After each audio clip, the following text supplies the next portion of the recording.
Our next dignitary is Mr. Siddharth Mandlewala. He manages two of our PMS plans, Legend and Marvel. He has 16 years of experience in Indian capital market. By qualification, he is an MBA specializing in finance. Also, he possesses great understanding of fundamental analysis and with owner's mindset has mastered the game of equity markets. He has always been a leader with great vision and dedication, such that he has always turned his vision into dedication. He has been a huge believer in teamwork and a walking example of teamwork leads to dream work. He was the first fund manager in South Gujarat. His hard work and dedication for equity markets has been reflected with our Legend plan when it got the second best rank by PMS Bazaar in the large cap category ranked by CRISIL in FY21. Since his early career, he has looked up to the late Mr. Rakesh Jhunjhunwala, a veteran stock market investor, and has been a believer of the Indian growth story. That belief has been imparted on Siddharth sir, and today we are going to get a glimpse of that story through his presentation. So, ladies and gentlemen, put your hands together for the one and only Mr. Siddharth Mandlewala.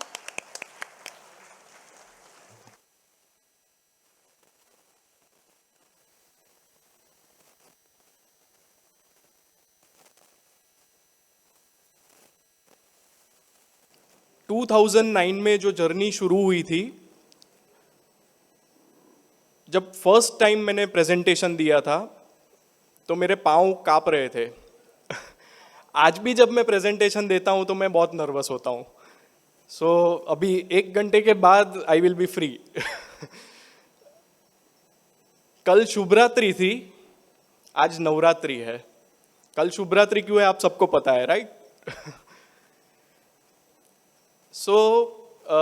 मुझे आज जो topic दिया गया है वो है Bharat unstoppable. This is very close to my heart.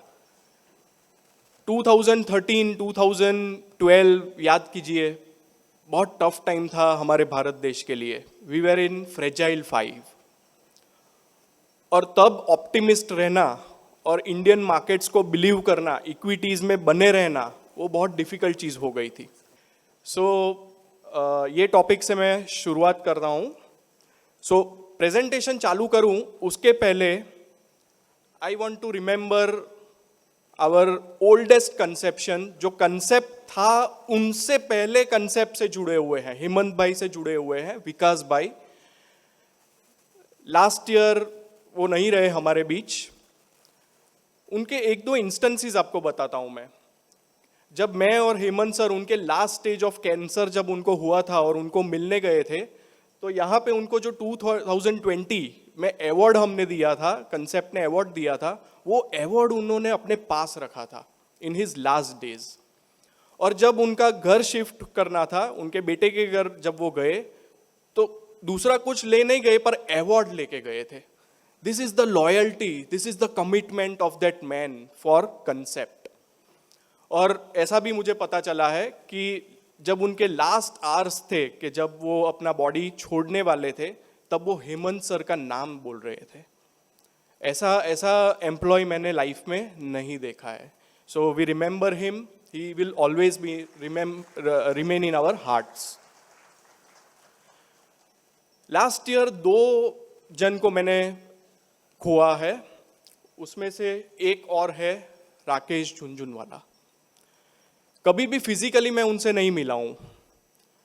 Eklavya की तरह मैंने उनसे ज्ञान प्राप्त किया है. यूट्यूब वीडियोस जितने भी इंटरनेट पे हैं, मैंने कम से कम 2 या 3 बार देखे होंगे. जैसे मैंने बताया 2013-14 टेस्टिंग टाइम था. तब जब भी मैं डाउन होता था और उनका कोइंसिडेंटली एक शूटिंग वीडियो आ जाता था, इंटरव्यू आ जाता था, और वो जब मैं देखता था तो अगेन मेरे स्पिरिट्स हाई हो जाते थे. तो I miss him dearly. Recently last month मुझे मौका मिला ये मंदिर में जाने का. मैं उसको मंदिर बोलूँगा क्योंकि Rakesh Jhunjhunwala is God for me.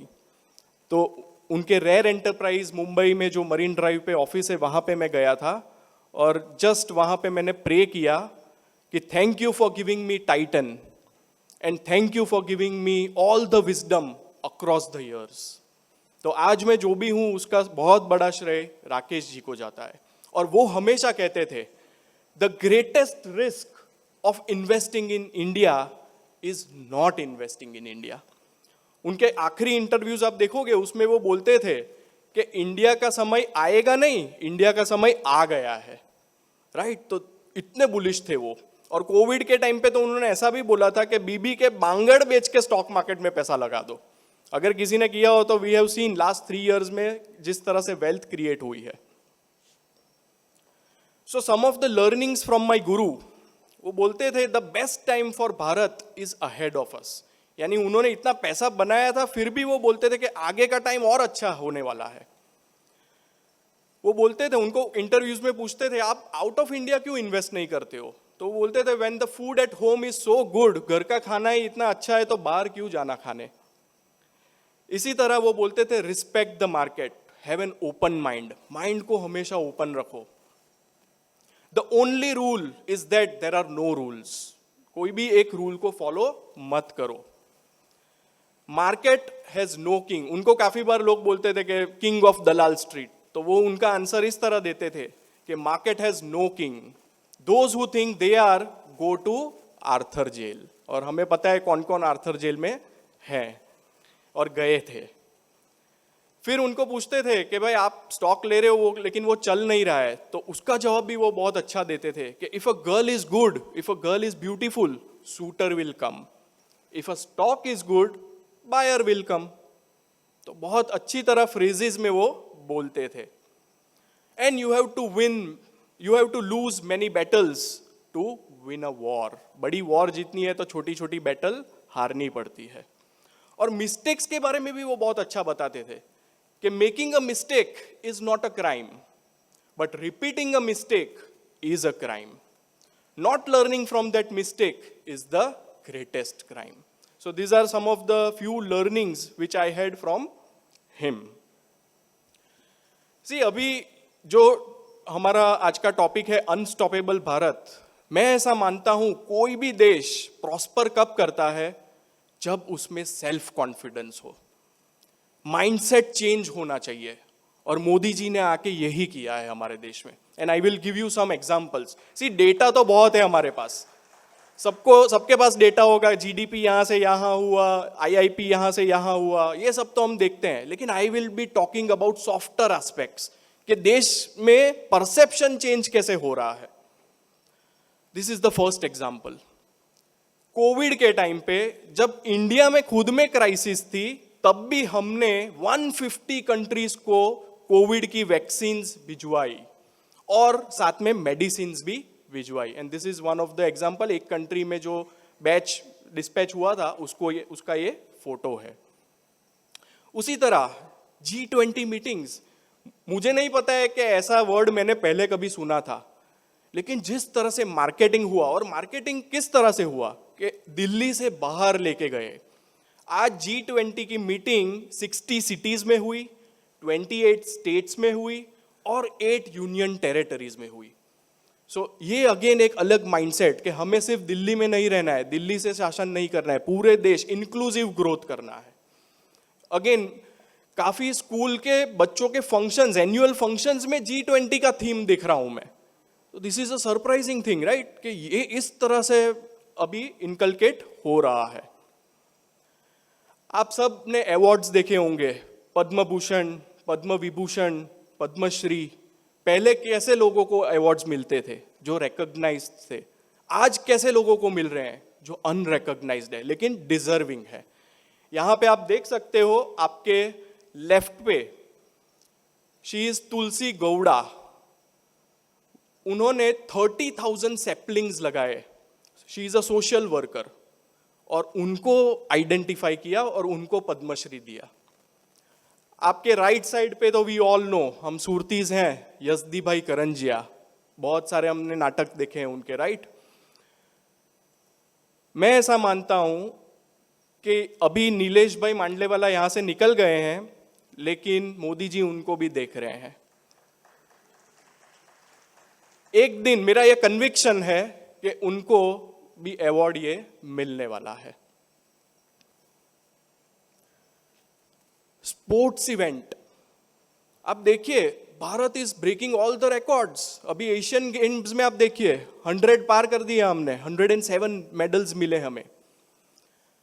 आप बहुत लोगों को पता नहीं होगा, पहली बार यानी 72 इयर्स के बाद वुमेन शॉटपुट में we got a medal, right. यानी हम लोग क्रिकेट और हॉकी के बाहर आते ही नहीं थे, अभी कितने सारे अलग अलग स्पोर्ट्स में वी आर गेटिंग मेडल्स। तो ये सब चेंज आ रहा है और ये सबसे कॉन्फिडेंस आ रहा है। ज्यादा बोलने की जरूरत नहीं है, टेररिस्ट को तो हम मारते ही हैं इंडियन सॉइल पे, लेकिन अभी बाहर की सॉइल पे भी हमारे एनिमीज जिंदा नहीं रहते हैं, B it Canada B it Pakistan. अभी रिसेंटली पाकिस्तान में जो पठानकोट के मास्टरमाइंड थे उसको किसी अननोन लोग ने मार दिया। बेबी पिक्चर आप सबने देखा होगा। And mister Ajit Doval is the James Bond of India. We take stance which is beneficial to our country. पहले ऐसा नहीं था। रशिया यूक्रेन वॉर हुआ, वेस्टर्न कंट्रीज ने हमें प्रेशराइज किया कि भाई आप यूक्रेन का साथ दीजिए, लेकिन हमने क्या देखा कि रशिया ने हमें हिस्टोरिकली हमेशा हमारा साथ रहा है वो, तो हम उसके साथ रहे। और दूसरा, हमें क्रूड ऑयल डिस्काउंट में मिला and India imports 80% of the crude oil. तो हमें जहां बेनिफिट होगा वही हम करेंगे, हम किसी के अंदर प्रेशर में आके काम नहीं करने वाले हैं। तो अगेन ये एक उसका नमूना है। और आप सब ने हमारे फॉरेन मिनिस्टर्स के स्पीच इंटरव्यूज देखे ही होंगे, जयशंकर जी जिस तरह से वो बोलते हैं ये तो जग जाहिर चीज है, इसमें कुछ ज्यादा बोलने की जरूरत नहीं है। पर कोई लोग, फ्यू पीपल ऐसा बोलते हैं कि भाई जब हमारा देश गरीब है तो ये सब क्यों करना। मैं सिंपल चीज बोलता हूं, किसी ऐसी चीज करनी ही पड़ेगी तभी हमारा सेल्फ कॉन्फिडेंस बढ़ेगा। हमारे वहां भी टैलेंट है, तो टैलेंट को नर्चर करना है, राइट। बाहर क्यों, नासा में क्यों भेज देना, इसरो में ही अच्छी टैलेंट हो सकती है, और ये उसका नमूना है। केयरिंग फॉर कल्चर, ये भी पहले नहीं था। जिस तरह से मेक ओवर ऑफ टेम्पल्स हो रहा है, आप देखिए काशी विश्वनाथ और महाकालेश्वर उज्जैन, जिस तरह से वहाँ कॉरिडोर बन रहे हैं, जिस तरह से अभी लोग वहाँ जाने का पसंद कर रहे हैं, यही बताता है कि our government cares for our culture. और ये दब गया था, इसको अभी उजागर कर रहे हैं। पहले ऐसा था कि कोई भी कंट्री में क्राइसिस हो तो अमेरिका पहुंच जाता था, जापान पहुंच जाता था, अभी इंडिया सबसे पहले पहुंच जाता है। अर्थक्वेक हो या साइक्लोन हो, रिसेंट एग्जांपल है टर्की का। टर्की में जो हुआ अर्थक्वेक, उसके बाद हमारी एनडीआरएफ की टीम स्निफर डॉग्स लेके वहां पहुंच गई सबसे पहले, और मोबाइल हॉस्पिटल बनाई, स्कूल में हॉस्पिटल बनाई। तो this is the change which we are witnessing. यानी अपना तो अच्छा करने ही वाले हैं, दूसरों का भी हम अच्छा करें। So what has changed in last 10 years? हमारे वहां फॉरेन डायरेक्ट इन्वेस्टमेंट, हम सब शेयर बाजार वाले एफआईआई को बहुत इंपॉर्टेंस देते हैं, लेकिन when it comes to FDI यानी फैक्ट्री डालना, प्लांट डालना, मशीनरी डालना, वो अभी इंडिया में हो रहा है। फॉरेक्स रिजर्व डबल हो गए हैं, एफडीआई इन्वेस्टमेंट डबल हो गया है लास्ट 10 years में। सेंट्रल गवर्नमेंट का केपेक्स 5 times बढ़ गया है। इंफ्रास्ट्रक्चर पे स्पेंडिंग ये बजट में उन्होंने 10 लाख करोड़ का किया, और हम सब देख रहे हैं, आप रास्ते में जाइए सब दिखता है आपको। बुलेट ट्रेन हो, पोर्ट्स हो, एयरपोर्ट्स हो, मेट्रो का कंस्ट्रक्शन हो, सब जोर में चल रहा है। फ्रॉम 10th लार्जेस्ट इकोनॉमी आज इंडिया 5th लार्जेस्ट इकोनॉमी बन गया है, और ये मोदी जी की गारंटी है कि हम 3rd लार्जेस्ट इकोनॉमी बनने वाले हैं। अगर नेक्स्ट 5 years का देखें तो we will become 3rd largest economy. Credit growth, banking sector में आप देखो it is growing at 15%। Bank balance sheets have got repaired, NPA problems side पे हो गए हैं। 46% of real time digital payments globally जो हो रहा है हैपन इन भारत। यानी 100 ट्रांजैक्शंस रियल टाइम हो रहे हैं यूपीआई ट्रांजैक्शंस, उसमें से 46 इंडिया में हो रहे हैं। और पहले क्या होता था कि ऐसी टेक्नोलॉजी कोई डेवलपिंग कंट्री हमसे मांगता था। Now we are seeing the change. Japan जैसी डेवलप कंट्री हमसे ये डिजिटल पेमेंट की सिस्टम मांग रहा है एंड एडॉप्ट करना चाहता है। This is the change which is happening. Every 6th day new Vande Bharat train आती है। हर छठे दिन पे नई वंदे भारत ट्रेन निकलती है। आप सबने सेमीकंडक्टर चिप्स के बारे में सुना होगा। इंडिया आज तक ये बना नहीं पाया था, लेकिन इसका इंपॉर्टेंस बहुत है। आप घर से निकलो तो पंखे में भी चिप्स होती है, रेफ्रिजरेटर में भी चिप्स होती है। वंदे भारत ट्रेन में 10,000 चिप्स लगती है और एरोप्लेन में 30,000 चिप्स लगती है।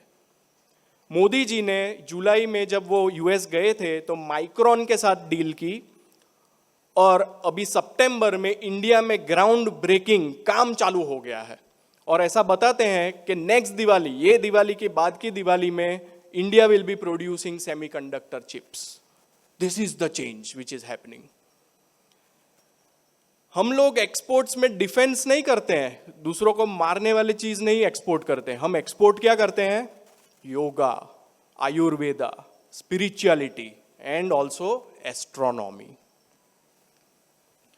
So Bharat is unstoppable. हमें 5,000 वर्ष लगे टू बिकम $3.5 ट्रिलियन इकोनॉमी। अभी फरवरी में डावोस में जो प्रेजेंटेशन इंडियन गवर्नमेंट ने दिया था, उसमें पीयूष गोयल जी ने बोला था कि India will become $35 trillion economy bye 2047, यानी 25 साल के बाद। उसी तरह मुकेश अंबानी जी ने बोला है कि we will become $40 trillion economy. 3.5 से अगर 10 टाइम्स हम बढ़ने वाले हैं, यानी अभी तो स्टार्ट हुआ है, यानी पेसिमिज्म का कोई स्कोप ही नहीं है, हम बहुत आगे बढ़ने वाले हैं। अभी तो this is just the beginning. Gujarat to become $1 trillion economy by 2030, ऐसा हम कभी नहीं सुनते थे, ऐसा एस्पिरेशन ही नहीं होता था। अभी कम से कम एस्पिरेशन तो है और एग्जीक्यूशन भी हो रहा है। इंडिया में 2014 में 400 स्टार्टअप्स थे, 400, आज वो 1 लाख प्लस स्टार्टअप्स हो गए हैं। और यूनिकॉर्न्स यानी एक यूनिकॉर्न का वैल्यूएशन होता है 8,000 करोड़ प्लस। तो ऐसे इंडिया में 100 यूनिकॉर्न्स बन गए हैं। माइंडसेट चेंज हुआ है from job seeking to become an entrepreneur अभी सबको बनना है, स्टार्टअप में जाना है, ये चेंज आया है। See why are NRI successful? NRI क्यों सक्सेसफुल है? उनकी पर कैपिटा इनकम क्यों $50,000 है?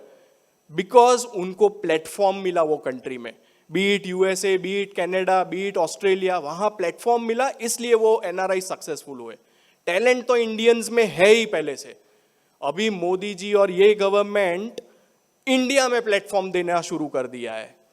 अगेन मेरा ये कन्विक्शन है कि जो यहां से बाहर जाएगा वो 10 साल के बाद पछताएगा।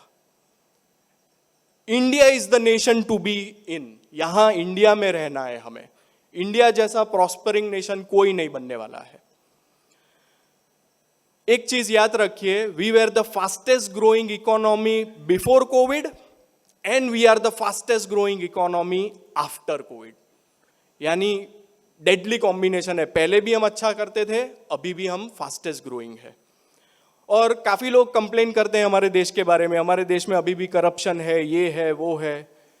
कोई देश परफेक्ट नहीं होता, उसे परफेक्ट बनाना पड़ता है। So Bharat is the ultimate next $1 trillion economy. मैं आपको समझाता हूं, यहां पावर ऑफ कंपाउंडिंग है। हमें इंडिपेंडेंस से 60 इयर्स लगे to become first $1 trillion economy, $1 trillion economy. लेकिन सेकेंड ट्रिलियन कितना टाइम में बन गया? सिर्फ 7 साल में। यानी जो पैसा हमने 60 इयर्स में बनाया था वो सिर्फ 7 साल में बना दिया। 3rd ट्रिलियन भी हमने 7 साल में किया। 4th ट्रिलियन जो बनेगा वो सिर्फ 3 साल में बनेगा। 5th, 6th and 7th trillion बनेगा वो 2 साल में बनेगा। और 8th ट्रिलियन सिर्फ 1 साल में बन जाएगा। This is power of compounding. ये हमें रिकॉग्नाइज करना है।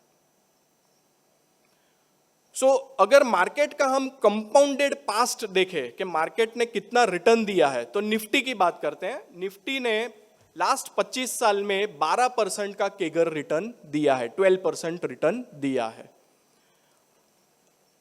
नेक्स्ट 25 इयर्स में अगर यही चीज हम निफ्टी में देखें कि अगर इफ समबडी इज पेसिमिस्ट, तो वो बोलेगा भाई 10% से ग्रो करेगा इंडिया, यानी नॉमिनल ग्रोथ की मैं बात कर रहा हूं, रियल जीडीपी प्लस इन्फ्लेशन। अगर 10% से ग्रो करेगा और आज हमारा निफ्टी ऑलमोस्ट 20,000 है, तो हमारा निफ्टी बाई 2047 नेक्स्ट 25 इयर्स में कहाँ होगा?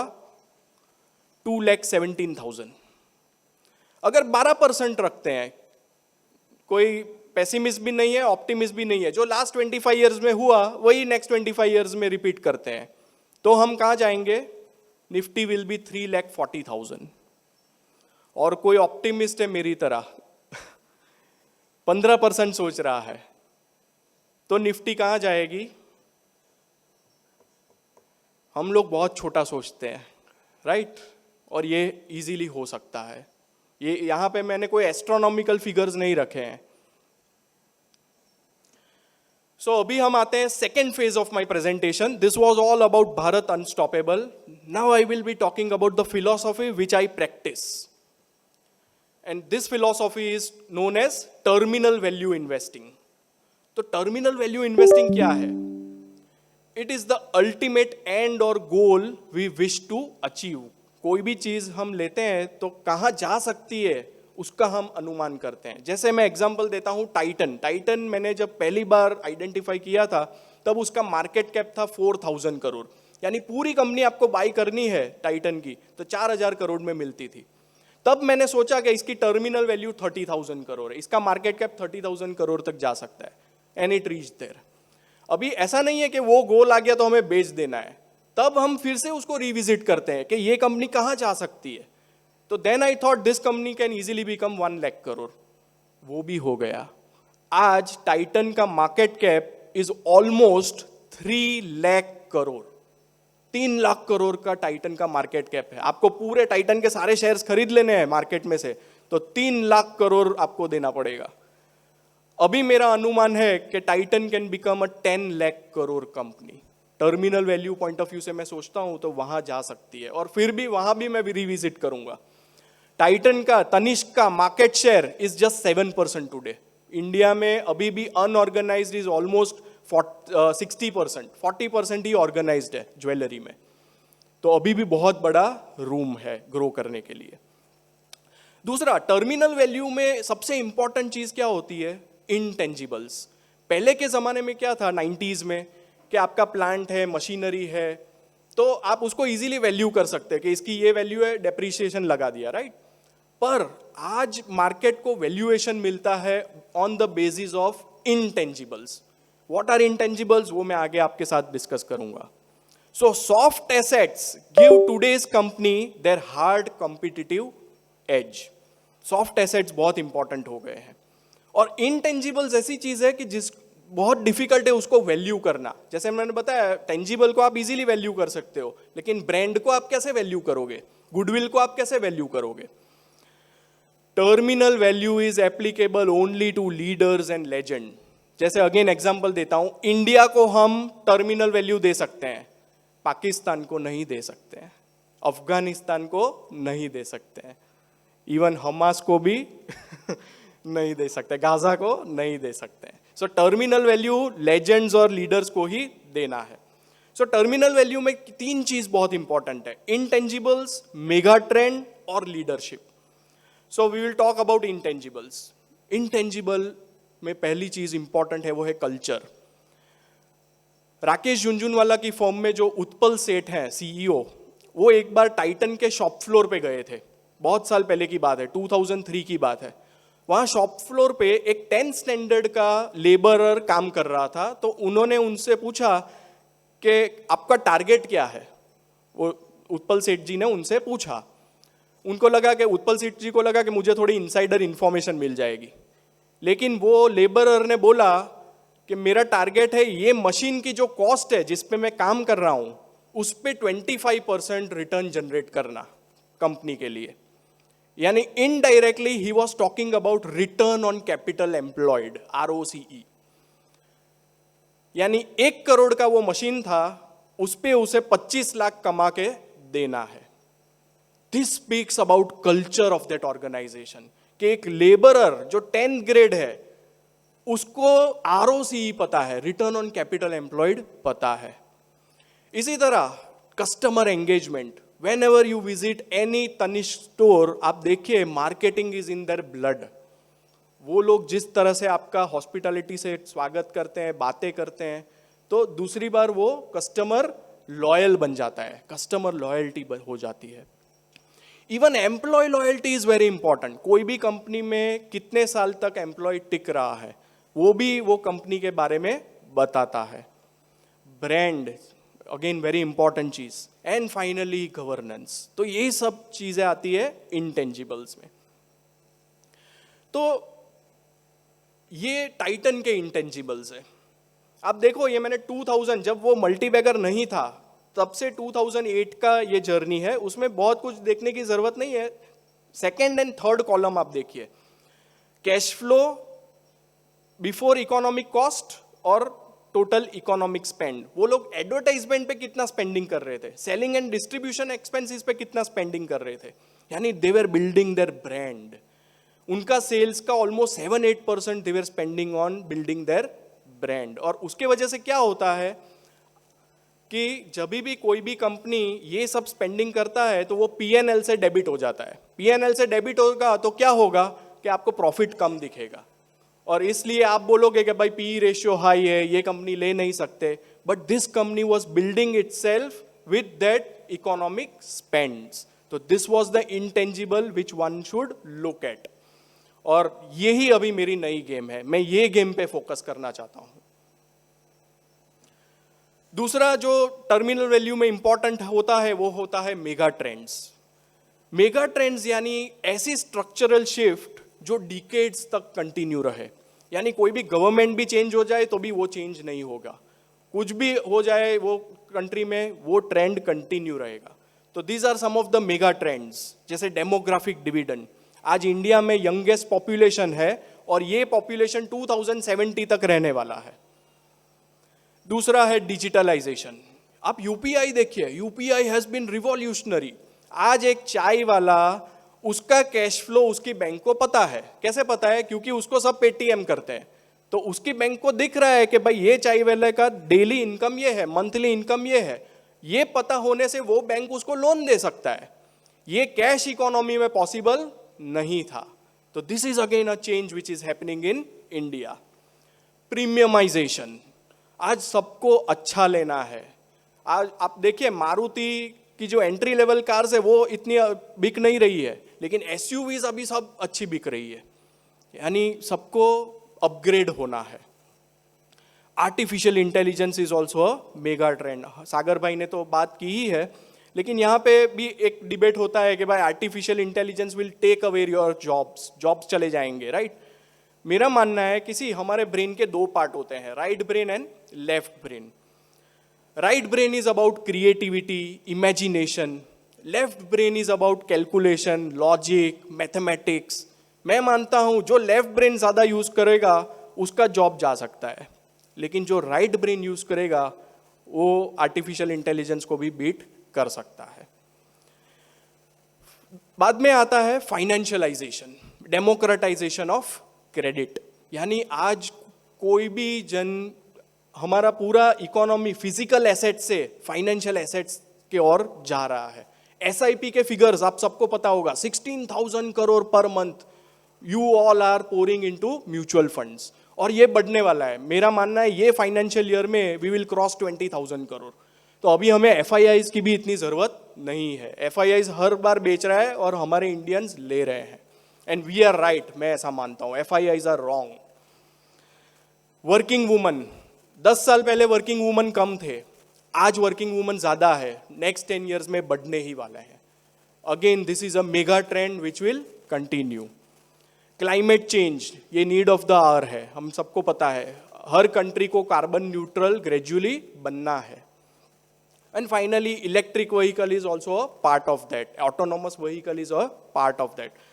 So मेगा ट्रेंड्स में ये सारी चीजें हैं, इसमें अगर हमारी कंपनीज कोई कैपिटलाइज कर सके, इसको कैप्चर कर सके, तो we can make huge money. Finally आता है लीडरशिप. लीडरशिप में बहुत सारी चीजें इंपॉर्टेंट है, लेकिन ये पॉइंट सबसे इंपॉर्टेंट है. जैसे स्केल एंड इनोवेशन. मैंने देखा है बड़ी कंपनीज जो होती है they are good at scaling, लेकिन वो अपने कंफर्ट जोन में आ जाती है और इसलिए इनोवेट नहीं कर पाती है. Small companies are good at innovation. Startups क्यों सक्सेसफुल है? Because they are good at innovation. अगर ये दोनों को हम ऑपोजिट कर ले, बड़ी कंपनी स्केल भी करे और इनोवेशन कर सके, और छोटी कंपनी जो इनोवेशन कर रही है वो स्केल कर सके, तो इंडिया बहुत बड़ा तरक्की कर सकता है और सब कंपनीज बहुत अच्छा स्केल अप और इनोवेट कर सकती है. बैटल टेस्टेड होनी चाहिए. सी लीडरशिप इज नॉट अबाउट 1 2 3 साल अच्छा किया, अच्छा रिटर्न दे दिया, अच्छा आरओसी ला दिया, वो नहीं है. They should be battle tested. यानी टफ टाइम में वो क्या करता है, वो कंपनी कैसे सर्वाइव करती है, कैसे बाउंस बैक करती है, वो बहुत इंपॉर्टेंट है.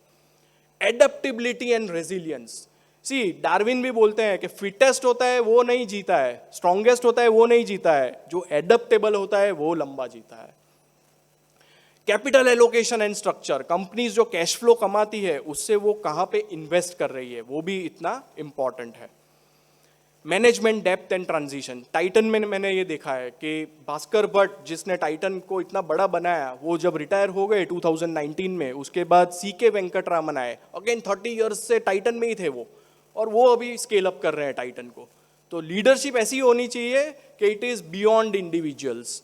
Institution should be bigger than individual. तो this is the journey from leader to legend. ये रियल लाइफ स्टोरी है टाइटन की. सी वेल्थ क्रिएशन इंडिया में कैसे हुआ है उसका नमूना है ये. Our family and our clients में सबके पोर्टफोलियो में टाइटन है और सबने पैसा बनाया है. 2006 में we invested 15 lakhs in Titan, और अब देखिए 2009 तक कुछ खास रिटर्न बना नहीं है. हम जहां थे वहां ही आ गए थे, लेकिन बाद में रिटर्न बनता गया. अगेन 2013 से 2017 ऐसा पीरियड था कि जब टाइटन ने रिटर्न नहीं दिया था, even though it was gaining market share, it was doing well as a company, लेकिन industry was not doing well. Real अच्छा टाइम आया उसका डीमोनेटाइजेशन के बाद, जीएसटी के बाद, और रिटर्न्स आप देखिए आज वैल्यू कहां से कहां पहुंच गए. It is a 66 bagger in our portfolio. 66 times बढ़ा है. We have never sold Titan. और मैंने इसके साथ में पैट ग्रोथ भी रखा है. आप देखो जहां रेड पैच है, जहां स्टॉक प्राइस नहीं चला है, प्रॉफिट आफ्टर टैक्स तो बड़ा ही है. तो हम लोग पेशेंस इसलिए रखना चाहते हैं कि जब कंपनी अच्छा कर रहे हैं, शेयर प्राइस अच्छा नहीं कर रही है, तो कुछ नहीं, वो टाइम आएगा और वो बढ़ जाएगा. इसमें आप देखिए कितने ड्रॉडाउन्स है. एक बार टाइटन का शेयर 50% टूट गया था, 4 बार 40% से ज्यादा टूट गया था, 3 बार 30% से ज्यादा टूट गया था, 4 बार 20% से ज्यादा टूट गया था. वॉलेटिलिटी को भी डाइजेस्ट करना है. यही कंपनी 77 करोड़ कमाती थी 2006 में, आज उसका प्रॉफिट है 3,333 करोड़. और सबसे इंपॉर्टेंट चीज जो इन्वेस्टर कम्युनिटी मिस करते हैं वो है डिविडेंड. हमारा कॉस्ट प्राइस टाइटन का 50 रुपीज है. अगर 50 रुपीज पे आज ये साल में Titan has declared 10 rupees dividend, यानी 20% का डिविडेंड यील्ड हुआ ऑन आवर कॉस्ट प्राइस. आज कौन देता है 20%?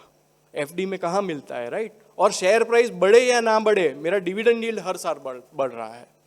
तो focus should be on that. आप सबने पावर ऑफ कंपाउंडिंग सुना होगा, लेकिन आपने कभी सुना है पावर ऑफ डिस्प्यूट?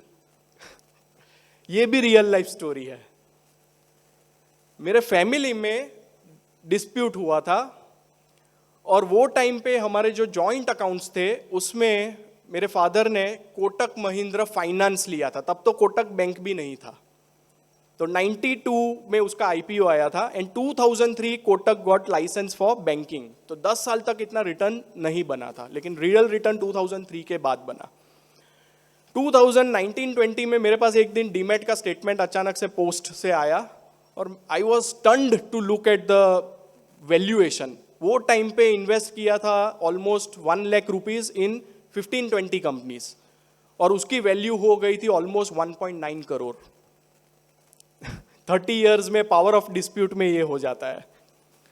और फिर अच्छी चीज़ क्या हुई कि दोनों पार्टी ने समझ लिया कि ये इसमें किसी का फायदा नहीं है, वी शुड डिस्ट्रीब्यूट दिस 50-50, और ये ट्रांजिशन भी इजीली हो गया।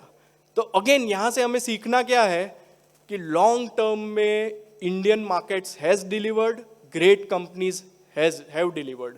तो राकेश झुनझुनवाला जी बहुत अच्छा बोलते हैं कि if you stumble upon a great company, hold it for ever and never cell. और यहाँ पे कोटक भी 2008 में इट वाज डाउन 84%। अभी एक रीसेंट केस है लार्जेस्ट प्राइवेट बैंक इंडिया की, आप लास्ट में देखिए, लास्ट 5 ईयर से लगभग रिटर्न नहीं बना है, लेकिन उसके ही सामने आप पेट ग्रोथ देखिए, they are growing at around 20% pet growth. यानी मैं मानता हूं दिस इज एन अपॉर्चुनिटी। और अगेन डिस्क्लेमर है, we are holding it in our portfolio. So value chain of long term investing क्या है? तो जनरली हम कोई भी स्टॉक लेते हैं तो उसमें 3 डिसीजंस आते हैं, बाय, होल्ड एंड सेल। लोग मानते हैं बाय एंड सेल ही एक डिसीजन होता है, holding is a very important decision. कुछ नहीं करना वो भी एक डिसीजन है, वो याद रखिए, वो वही वेल्थ क्रिएट करता है। बाइंग एंड सेलिंग से पैसा नहीं बनता है, होल्डिंग से पैसा बनता है। सो बाइंग में you need conviction and courage, holding में you need patience and equanimity. Equanimity इसलिए कि काफी बार आपका शेयर बहुत बढ़ जाएगा तो आपको ग्रीडी नहीं होना है, आपको ओवर कॉन्फिडेंट नहीं होना है। काफी बार आपका शेयर इतना टूट जाएगा, नहीं चलेगा, तब आपको डिप्रेस नहीं होना है। तो इक्वेनिमिटी इज इंपॉर्टेंट। और सेलिंग में अगेन हाइपोथेसिस जब आपका फेल हो जाए, या फिर इनसैनिटी इन वैल्यूएशंस आ जाए, या फिर रिलेटिव अपॉर्चुनिटी आपको मिलो, then it is time to sell. लेकिन सबसे इंपॉर्टेंट चीज क्रक्स क्या है? तो क्रक्स है differential insight. Again I will give you my example. जब मैंने 2006 में टाइटन आइडेंटिफाई किया था तो मैंने 2 चीज अलग सोची थी। एक चीज ये है कि my mother use to go to a local jeweller, लेकिन मैंने सोचा था मेरी वाइफ ऑर्गेनाइज प्लेयर के पास जाएगी, ब्रांड के पास जाएगी, और वो शिफ्ट अभी मैंने देखा। अच्छी चीज ये है कि my mother is now also going to Tanishq. तो ये फर्क हो गया है। और दूसरा डिफरेंशियल इनसाइट ये था कि Tata group will never cheat. 22 carat gold बोलेगा तो 22 कैरेट निकलेगा, 19 कैरेट बोलेगा तो 19 ही निकलेगा। Tata group will never cheat. और ये 2 डिफरेंशियल इनसाइट्स है। यहां मैंने बैलेंस शीट नहीं स्टडी की है, पीएनएल नहीं देखा है, but my focus was on these aspects. तो ये डिफरेंशियल इनसाइट्स ऐसी चीज है जो आपको बाइंग में भी हेल्प करती है, होल्डिंग में भी हेल्प करती है, और सेलिंग में भी हेल्प करती है। यानी इसी कोविड का टाइम था, खाने के वांदे थे, हु विल बाई ज्वेलरी, लेकिन वो टाइम पे थीसिस तो ब्रेक नहीं हुआ था। टाटा ग्रुप वो स्टिल एथिकल, और अगर कोविड से हम बाहर निकलेंगे तो शादियां तो होने ही वाली है, ज्वेलरी तो हम लेने ही वाले हैं, राइट? तो थीसिस ब्रेक नहीं हुआ था। तो डिफरेंशियल इनसाइट ये था। सो टाइम डिस्ट्रीब्यूशन जो मार्केट पार्टिसिपेंट्स का होता है, उसमें ज्यादातर लोग, मैक्सिमम लोग, 90% लोग ईयर 1 1 साल में ही ले बेच करते हैं। ये मार्केट का डेटा है। 1 to 3 ईयर्स में 8% का फोकस होता है, 3 to 5 ईयर में 1.5% लोग का फोकस होता है, लेकिन बियॉन्ड 5 ईयर्स सिर्फ 0.5% लोगों का वो फोकस होता है, और वो है टर्मिनल वैल्यू इन्वेस्टर्स। सो मेरा गेम अभी ये है। सो These are also the gorillas of our film industry. और ये लोग 20-25 साल वाले नहीं है, right? Compounding works here also. Amitabh Bachchan ji KBC आते ही रहते हैं। रिसेंटली ही टर्न्ड 81 ईयर्स, 11 अक्टूबर को उनका बर्थडे था। Rajni sir 72 years, we all know, Jailer उनका ब्लॉकबस्टर रहा, गदर ने गदर मचा दिया। और शाहरुख खान से भी एक चीज सीखनी है, ही इज वेरी एडेप्टेबल। उसने क्या देखा, we all know Shahrukh Khan is a king of romance, right? लेकिन अभी उनकी लास्ट 2 फिल्म देखिए, उन्होंने भी देखा कि ट्रेंड कहाँ जा रहा है, क्या चल रहा है, क्या लोगों को पसंद है। लोगों को साउथ इंडियन स्टाइल पसंद है, फाइटिंग पसंद है, तो ही ऑल्सो एडेप्टेड। तो उनका last 2 picture, Jawan and Pathaan, It's not about love story, right? And they have become blockbusters. So adaptable रहना भी इतना ही important है. वॉरेन बफेट, उनके 2022 के लेटर में उन्होंने लिखा था कि 58 years ऑफ माई कैरियर में मैंने बहुत कम अच्छे डिसीजंस लिए हैं. तो ये इसका एनालिसिस है नीचे कि 300 डिसीजन उन्होंने लिए, 300 कंपनीज बाई की, उसमें से 12 कंपनी ही बहुत बड़ी बनी, राइट? तो अगर स्ट्राइक रेट देखें हम तो इट इज जस्ट 4%. 4% अगर वॉरेन बफेट की स्ट्राइक रेट हो सकती है, जो जिसको हम भगवान मानते हैं, गॉड ऑफ इन्वेस्टिंग मानते हैं, तो मैं मानता हूं इन्वेस्टिंग बहुत अच्छी चीज है, राइट? ये उनके विनर्स हैं. Coca Cola, American Express, Geico, Gillette, Washington Post and Apple has been 46% of his portfolio now. बहुत बड़ा एप्पल में एलोकेशन है और वहां पे भी मल्टी बैगर बना है. सेम चीज राकेश झुनझुनवाला की जी के साथ है. राकेश झुनझुनवाला ने 5,000 रुपये से अपना कैरियर शुरू किया था, and when he passed away he was around 46,000 crore net worth. अभी इसमें हम सारे स्टॉक्स निकाल दे, अगर ऐसा मानो कि टाइटन के अलावा सारे स्टॉक्स उनके जीरो हो गए थे, and Titan he allocated around 3-4% of his portfolio, तो भी जब वो पास हो गए तब उनका 11,000 करोड़ का नेटवर्थ होता. यानी अगेन कहने का पॉइंट यही है कि investing is a forgiving business. Fortune बनाने के लिए 3-4 कंपनीज ही चाहिए. So how do we think? We try to think like owners, equity owners versus business owners. We never try to time the market. मैं कभी कैश कॉल नहीं लेता हूं, मैं फुल्ली इन्वेस्टेड रहता हूं because I believe in India. मैं मानता हूं इंडिया का टर्मिनल वैल्यू बहुत बड़ा है. बहुत कम चर्निंग करते हैं हम लोग. अगर मैं एग्जांपल दूं, हम रियल एस्टेट अगर लेते हैं और किसी को रेंट पे देते हैं, और जब वो भाड़ू चला जाता है तो हमें घर फर्निश करना पड़ता है, खर्चा आता है फिजिकल एसेट में. शेयर्स में सिर्फ डीमेट का एएमसी भरना है. 17 साल से टाइटन में सिर्फ डीमेट का एएमसी हम भर रहे हैं, उसके अलावा कुछ नहीं कर रहे हैं, और डिविडेंड्स आते हैं वो अलग, राइट? टैक्सीज और ब्रोकरेज नहीं देनी है क्योंकि बेचते ही नहीं है. नैनेश भाई मेरे से थोड़े खफा हो जाएंगे पर जब आप बेचोगे ही नहीं तो आपको टैक्सीज भी नहीं भरना है, ब्रोकरेज भी नहीं भरना है. एंड नो कंपटीशन, क्योंकि सब लोग चर्निंग में लगे हैं, सब लोग ट्रेडिंग में लगे हैं. So income versus wealth, I am trying to focus on wealth. So never stop or break your compounding engines. So moral of the story क्या है? Moral of the story यही है कि don't be lazy, be very lazy. 30 years से Infosys, 17 years से Titan, और इसमें ये चीज़ बहुत इंपॉर्टेंट है, you need a vision to see. कोई भी स्टॉक मल्टी बैगर जब बनता है तो उसमें 3 चीज़ इंपॉर्टेंट होती है: vision to see, courage to buy, and patience to hold. And patience is a very, very rare thing. So final phase में आता हूँ मैं. I am now 40. So life at 40 मेरी क्या है? तो सुबह में जब मैं मेरी ऑफिस पे आता हूँ तो I am with 20 to 25 year age group people. वहाँ से मुझे एनर्जी मिलती है, वहाँ से मुझे एंथुजियाज्म मिलता है. फिर शाम को मेरा इवनिंग ग्रुप है, यहाँ पे आए हैं विजय भाई. केम छो विजय भाई? यस. तो they are all 55 to 70 age bracket. वहाँ से मैं क्या सीखता हूँ?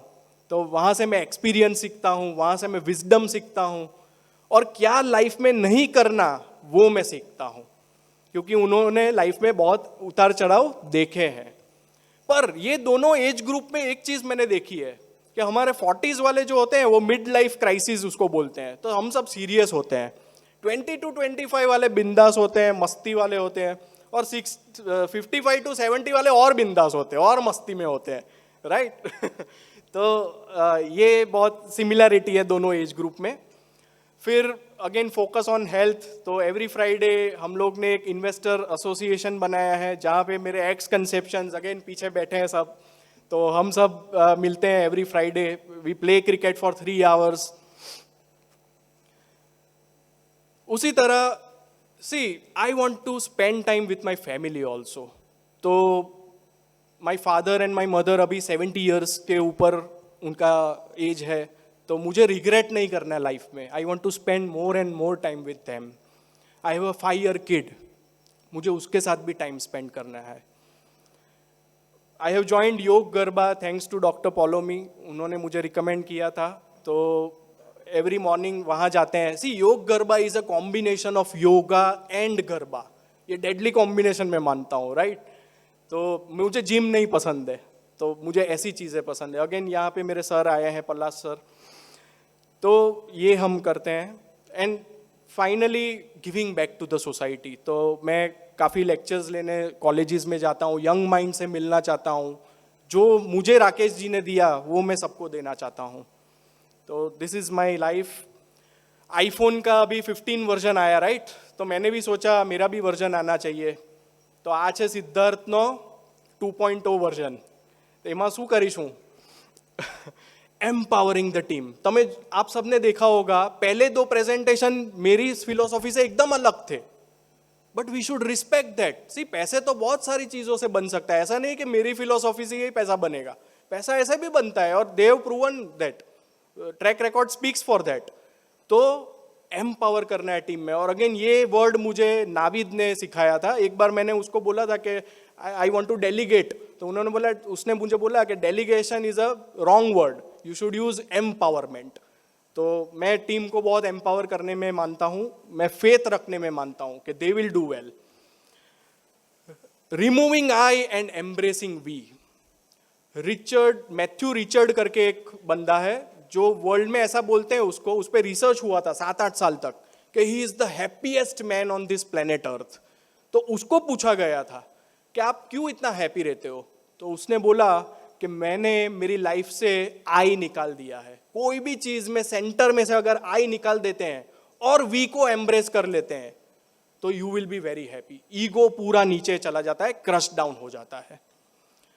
No regret only learning. See हर एक के लाइफ में बहुत तकलीफें आई होंगी, बहुत प्रॉब्लम्स आए होंगे, पर उसको याद नहीं करना है, उससे सिर्फ लर्न करना है, सीखना है। Live in present moment. मैं जो ये सब करता हूँ, सुबह टीम के साथ रहता हूँ, शाम को इवनिंग ग्रुप्स के साथ रहता हूँ, योग गरबा करता हूँ, क्रिकेट खेलता हूँ, तो I live in present moment. और प्रेजेंट मोमेंट में सबसे ज्यादा हम खुश रहते हैं। कीपिंग एक्सपेक्टेशंस लो, ये चार्ली मंगर जी ने भी बोला है। उसका एक डेफिनेशन है कि reality minus expectation is equal to happiness. यानी एग्जांपल देता हूं, आपने अगर 15% रिटर्न एक्सपेक्ट किया और आपको मिला 12%, तो आपको 3% सैडनेस मिलेगा। लेकिन आपने 12% एक्सपेक्ट किया और 15% रिटर्न मिला, तो आपको 3% हैप्पीनेस मिलेगा। सो ये फॉर्मूला है, हमेशा एक्सपेक्टेशंस को लो रखो। Be attached to the process and detach from the results, said from Bhagavad Gita. Krishna ji ने ये बोला है। जब मेरा वक्त होगा तो सक्सेस देखूंगा, और जब नहीं होगा तो फेलियर से समझूंगा और सीखूंगा। Focus on health to reap the benefits of compounding. See लंबा जिएंगे। हमने वॉरेन बफेट और राकेश झुनझुनवाला में क्या देखा कि Warren Buffett is 93 years old and reaping the benefits of compounding. So health भी अच्छी रखनी है। And finally be yourself. अगर आप ऐसे हो और अगर आप दूसरों को ऐसा दिखाते हो, you will not be happy. Fakeness नहीं होनी चाहिए, आप जैसे हो वैसे ही रहो। ऐसे रहोगे then only you will be happy from inside. ये दूसरों के लिए नहीं है, अपने लिए है। तो फेकनेस नहीं रखनी है, be yourself। तो ये सब मैंने जो बोला उससे काफी कोई लोग को ऐसा भी लगा होगा कि भाई तू तो इनएफिशिएंट हो जाएगा ये सब करके। नो, इस सब से एफिशिएंसी और बढ़ जाती है। ब्रेन 240 हॉर्स पावर से दौड़ने लगता है, तो और अच्छी अपॉर्चुनिटीज को हम कैप्चर कर सकते हैं। सो फाइनली अमृतकाल में शेयर बाजार पे फोकस करो। 2 चीज मैं आपको बोलूंगा। सबसे पहले नेक्स्ट ईयर इलेक्शन है, वोट जरूर देना। किसको देना वो बोलने की जरूरत नहीं है। हम सब एजुकेटेड लोग वोट देने नहीं जाते हैं, तो वोट देना बहुत जरूरी है।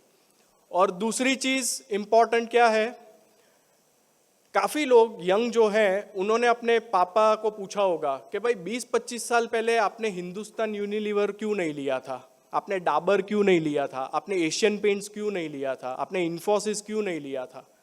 तो पापा ने बोला होगा कि भाई वो टाइम पे सोशल मीडिया नहीं था, वो टाइम पे CNBC, ET नाउ, जी बिजनेस जैसी चैनल्स नहीं थी, वो टाइम पे कंसेप्ट के जैसे इवेंट्स नहीं होते थे, तो नहीं पता चला, इसलिए नहीं ले पाए। सोचो 2047 में अगर आपका बच्चा आपको ये क्वेश्चन पूछेगा फिर से, तो जवाब देना बहुत भारी पड़ेगा। क्योंकि ये वीडियो, ये पिक्चर्स मैं भेजने वाला हूँ कि कंसेप्ट के इवेंट पे आए थे सब मैंने बताया था इंडिया के बारे में, फिर भी इन्वेस्ट नहीं किया। So invest in India, prosper through India, and India का टाइम आ चुका है। Thank you very much. ये डिस्क्लेमर की स्लाइड्स है। Thank you.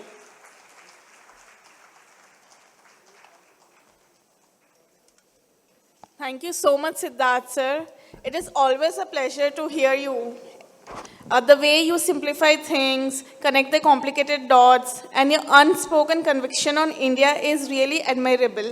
Once again, sir, thank you for sharing this insightful presentation and giving us a brief on the immense growth of Bharat. Investment in securities market are subject to market risks. Read all the related documents carefully before investing.